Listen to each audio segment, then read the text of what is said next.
Engineer Bernardo, kagaya po ng napansin sa pagtatanong ni Senator Kiko, ako din ay ganun din ang aking observation. Merong bahagi ng iyong salaysay na talaga namang very, very descriptive, talagang even the minutest detail. Ito'y mapapatotohanan sa dami ng mga pahina at mga saknong na binanggit mo. Kung halimbawa pag-uusapan, Senator Jingo Estrada, Senator Ramon Rebillan, talagang, kumbaga sa comics, wala ka nang hihilingin pa. Nandun na lahat. Pero pagdating sa bahagi ng mga congressmen or congresswoman, tipid na tipid ka. Mr. Chair, I want to know if the Prosecutor General was invited in this meeting. May I respond, sir? Yes, PG Padula. I did not receive any personal invitation, Mr. Chair, but I was directed by the Secretary of Justice to appear in today's hearing to represent him, sir.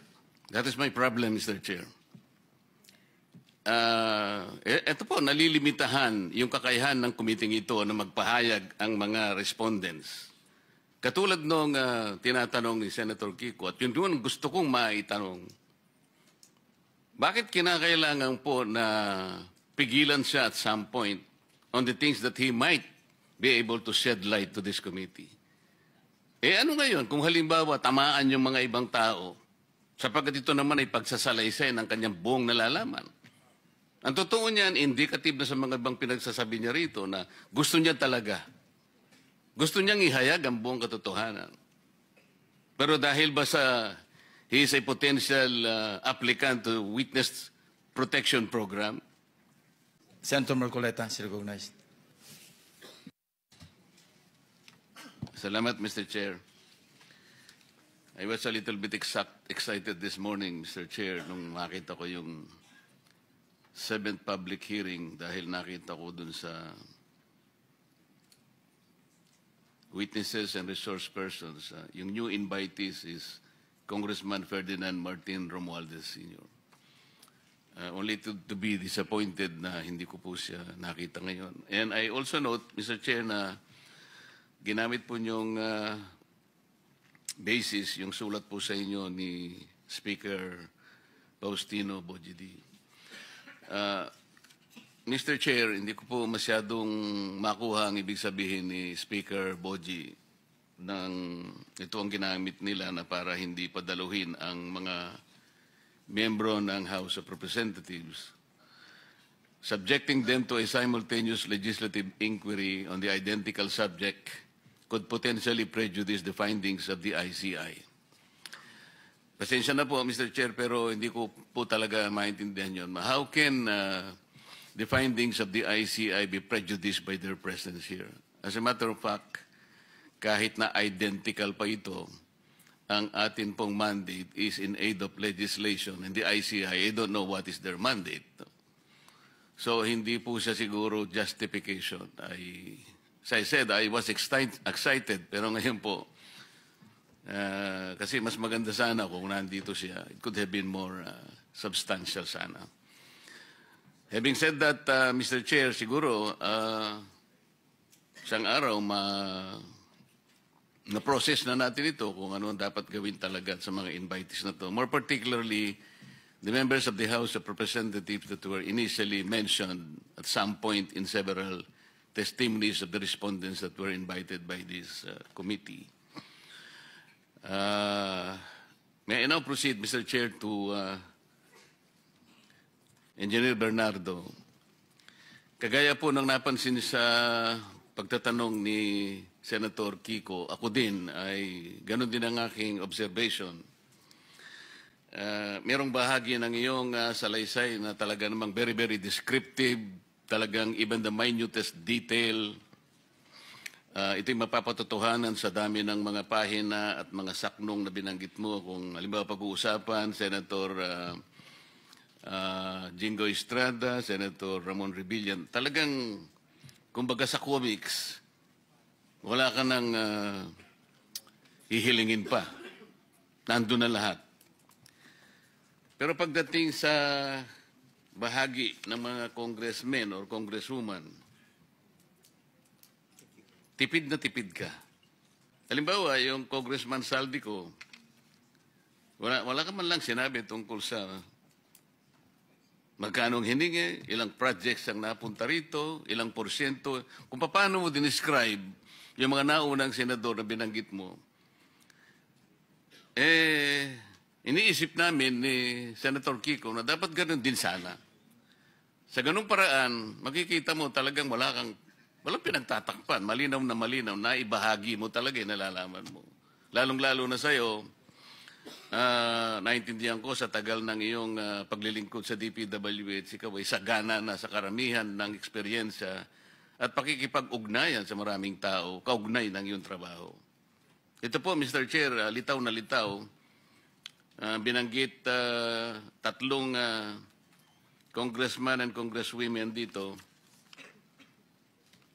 Talaga pong napakatipid po ninyo. Sa makatwid, dito lang po ay kung ako ihahatol dito, meron po kayong deliberately na parang hindi na gusto pang ihayag yung maaring nalalaman po ninyo. Kaugnay po nito, Mr. Chair, nung tinatanong din ni Senator Kiko, kahit na mathematical lang or arithmetical estimation, kung talagang napakahalaga po nun eh. Initially, ito po yung mga nasa notes ko din. Nagkakaisa pala kami ng direksyon ng pagtatanong. Bakit kinakailangang sangguniin mo ang abogado mo at pagkatapos ay makikipag-ugnayan ka kay Prosecutor General?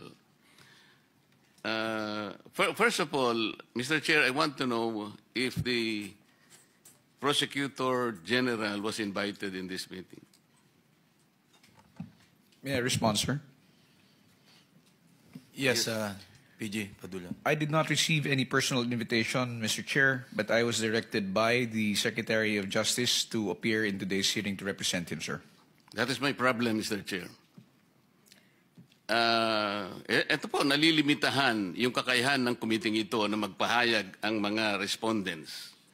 Katulad nung tinatanong ni Senator Kiko, at yun gusto kong maitanong, bakit kinakailangan po na pigilan siya at some point on the things that he might be able to shed light to this committee? Ano ngayon kung halimbawa tamaan yung mga ibang tao sapagkat ito naman ay pagsasalaysay ng kanyang buong nalalaman? Ang totoo niyan, indicative na sa mga ibang pinagsasabi niya rito na gusto niya talaga. Gusto niyang ihayag ang buong katotohanan. Pero dahil ba sa he is a potential applicant to Witness Protection Program, may influensyahan, malilimitahan ang kanyang exposure dito.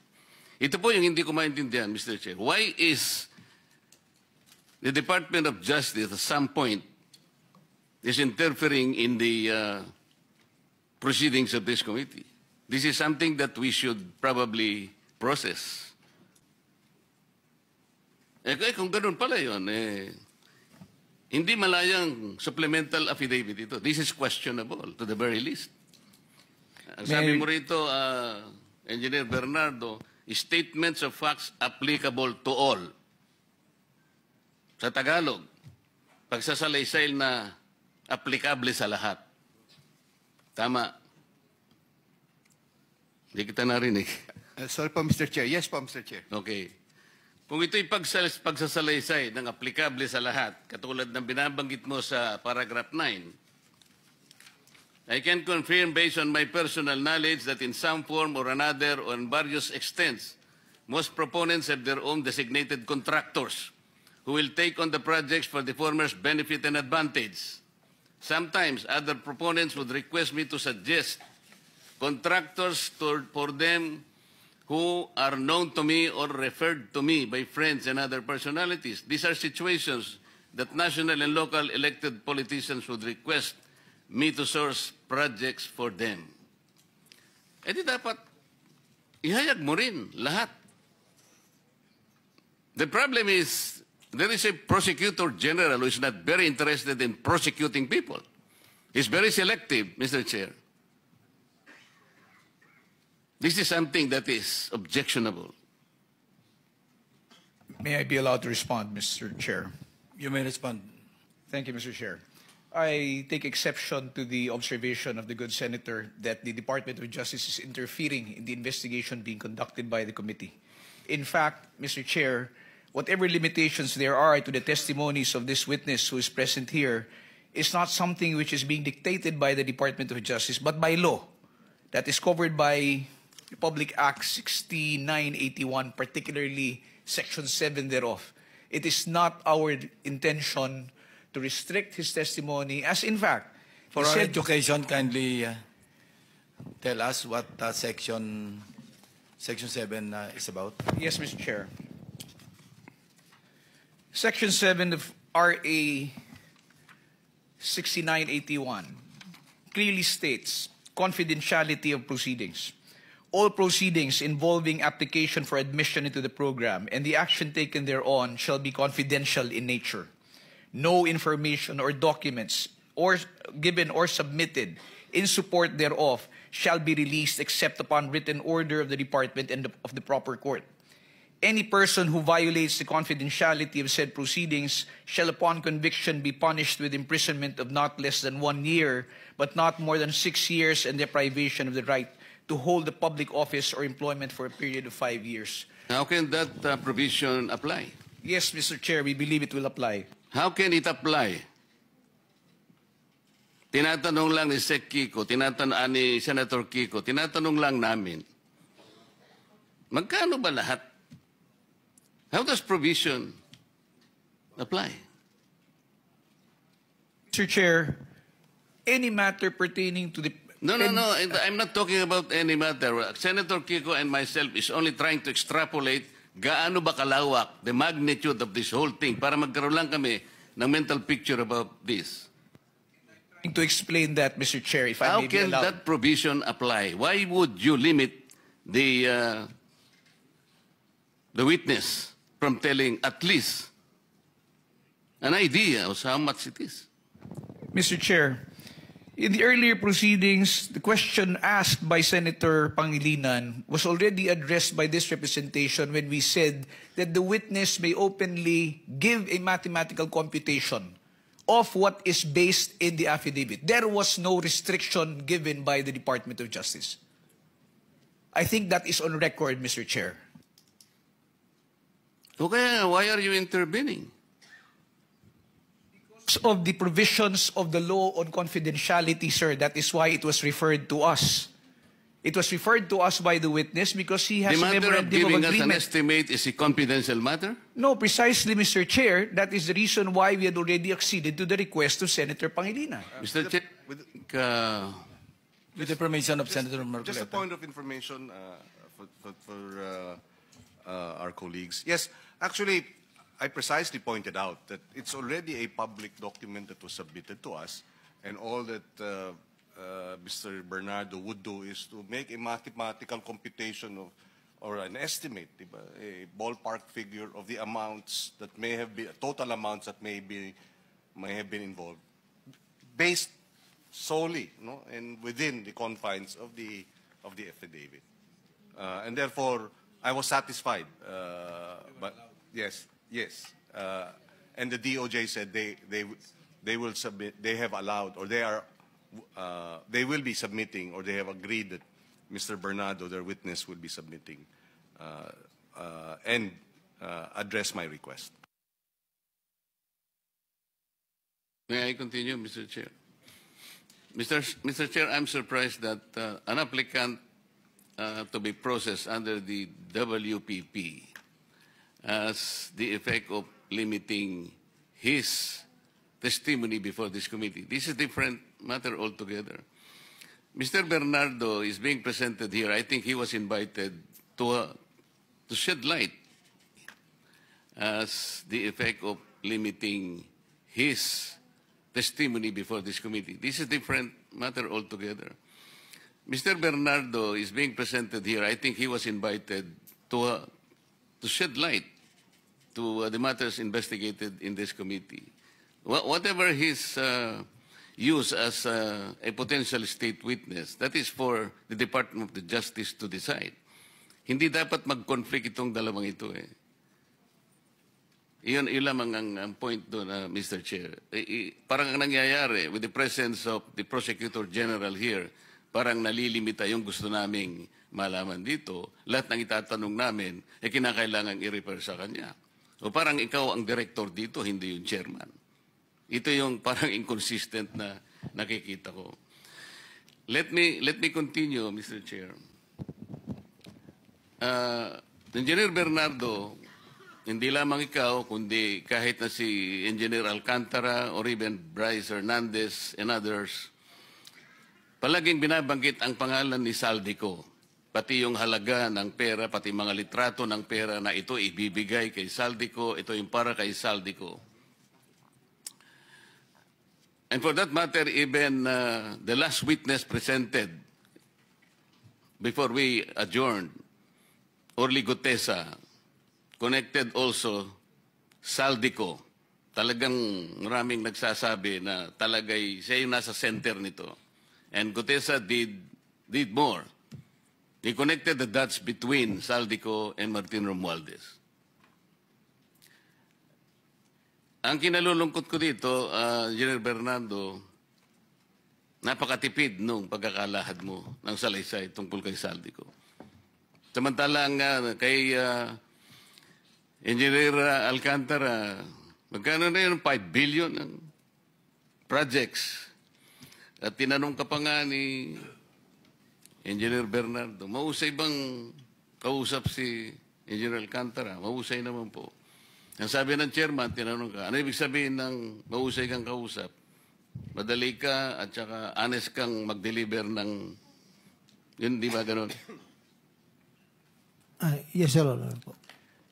Ayun nga po, bakit sa ganung exposure ni Saldico sa lahat ng transaction na pinag-uusapan natin dito, bakit wala ka man lang ng pensyon na konting detalye, Engineer Bernardo?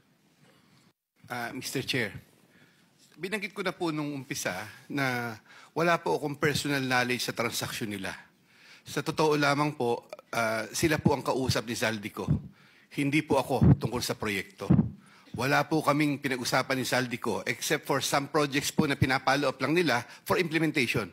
Pero yung ang sasabihin niyo po ay tungkol po sa mga porsyento or whatever, sila po ang nag-uusap dun. Hindi po ako, Mr. Chair. Nagre-report naman sa iyo si Engineer Alcantara, hindi ba? Nabanggit po niya, minsan nagdi-deliver siya, ganun, pero hindi po yung detalyado. I even don't know the projects that were being downloaded to by Saldico. We'll give you additional 2 minutes, Senator Marcoleta, because your time is up. But Wala na ba? we'll give you additional 2 minutes. Go ahead to pursue your point. Salamat, Mr. Chair. Okay lang.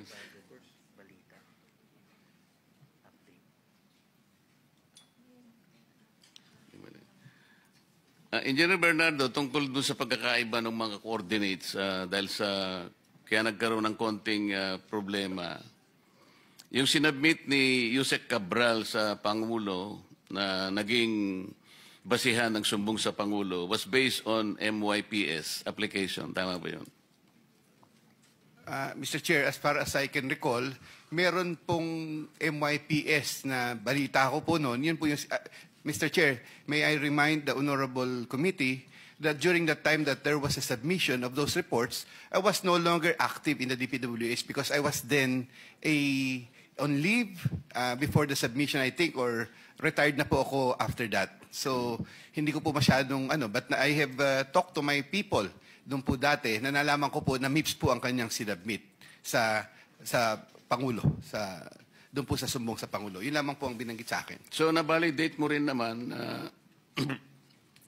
na-validate mo naman na base sa pagtatanong mo sa mga dati mong kasama sa DPWH, nang talagang na-submit niyang application sa opisina ng Pangulo ay yung MYPS. Yun po ang sinabi nila, Mr. Chair. At ang totoo, dapat na isinabit niya yung MPCA. Ano yun? PCMA, but PCMA, na ito yung, kung tutuusin mo, ito yung mas accurate sana. with the Survey 123 coordinates po. Yes, yung Survey 123, kapag sinama mo sa MPCA, mas lalong katanggap-tanggap yung magiging coordinates ng bawat project. Tama? Ayun po, as far as I know, yes, Mr. Chair, yun po yun. Yung allocable na binabanggit kanina, na talaga namang yun, pang-alok talaga yun. Ito'y inamin. Alam ito ni General Alcantara, nung tinatanong ko si former Secretary Bunoan, katabi pa niya si Yusek Cabral, inamin nila yung allocable ay inaalok talaga sa mga congressmen kasi doon nagsisimula yung deliberation. At noon ay sinabi nga na yung allocable ay nasa 350 billion kagad yun, given the number of the members of the House of Representatives. Over and above that, papasok yung leadership na another 100 billion. Kaya yun lang, 450 na. Pagpasok ng unprogrammed, another 150 billion. At katapos-tapusan nito, ito na yung bicameral na another 400 billion pesos. Doon na kwenta, doon sa pag-uusap na yon, Mr. Chair, na ang talagang nadadagdag pala sa original ceiling ng NEP ay at least 1 trillion pesos. In General Alcantara, nandun ka nung tinatanong ko ito at na-establish natin ang bahaging ito. Tama ba? Yes, Your Honor po. Salamat po, Mr. Chair.